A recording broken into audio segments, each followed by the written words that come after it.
Let's play something out. Let's say it's a year or two from now. AI has finished doing what it's been quietly doing in the background, decimating white-collar jobs. Not blue-collar, not frontline. I'm talking mid-career, highly educated, salaried professionals, marketing managers, financial analysts, product leads, lawyers, consultants, you name it. The very people who used to smirk when someone said they were trading for a living. Gone, displaced, deskless. And now guess what? They start trading. You'll see them flood in by the tens of thousands. People who used to run brand strategy for fintech apps or give quarterly updates to boardrooms or write spreadsheets that made other spreadsheets nervous. And now they're sitting in front of TradingView, eyes wide, asking ChatGPT, how do I scalp gold futures on a 10-second chart? And the internet will answer, and they will believe it, and they will get wrecked. Not because they're stupid, because they've spent their whole careers being rewarded for effort, intellect, and showing up early to meetings. None of that helps here. Trading isn't the new career. It's the new fantasy. In this scenario, trading becomes the next learn to code. A myth wrapped in urgency. If I can just make $500 a day, you'll see YouTube channels with slick ex-consultants explaining breakouts. They don't actually trade. You'll see Discord servers filled with high IQ people drawing perfect fib levels over completely random price action. You'll see LinkedIn posts that start with, after losing my job to AI, I found purpose in the markets. It'll feel like a revolution, but it will be a bloodbath, because the market is not your therapist. It's not your comeback story, and it does not care how many degrees you have. And then comes the twist. AI enters trading too.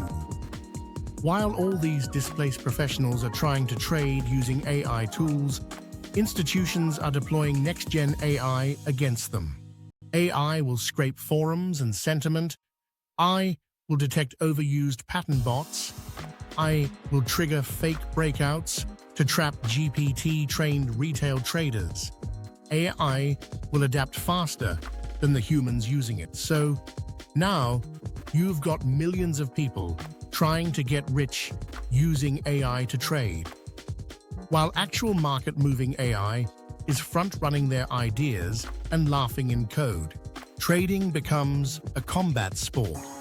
At this point, trading stops being a clever side hustle. It becomes a full-contact performance profession, like boxing or jiu-jitsu, except you're fighting liquidity, latency, and your own impulse control. Edge becomes rare again. You won't win due to being smart. You'll win because you're disciplined when others chase, because you're calm when others spiral, because you're structured when others are talking to their chatbot. You'll win because you trained. So where does this leave you? If you're reading this and you're already walking the tightrope of trading mastery, discipline, clean execution, no sizing up out of boredom, then this flood of new traders, it's not a threat, it's an opportunity, because most of them will bring brains and effort, but you've already built what actually matters. Mechanical exits, emotional containment, trade-by-trade detachment, they'll bring tools, you'll bring scars. And when the market gets noisy, twitchy, and crowded, you'll still be here, hitting clean setups and walking away like a ghost. So what happens when everyone starts trading? Mostly, they lose. They treat trading like a new app to master, not a new identity to forge. And in a world where everyone's using AI to predict the market, the only real edge left is knowing when to trust yourself instead, because the bots will get smarter. The masses will keep flooding in. But the discipline, the self-trust, the rules that hold under fire, that's still human, that's still rare, and that's still yours to own if you've done the work. If you enjoyed this video, please click the like and subscribe buttons and hit the bell icon to be alerted whenever we publish something new. You can find more trading-related content at thebarcelonatrader.com, as well as sign up to receive trading-related articles in your inbox. Thanks for tuning in.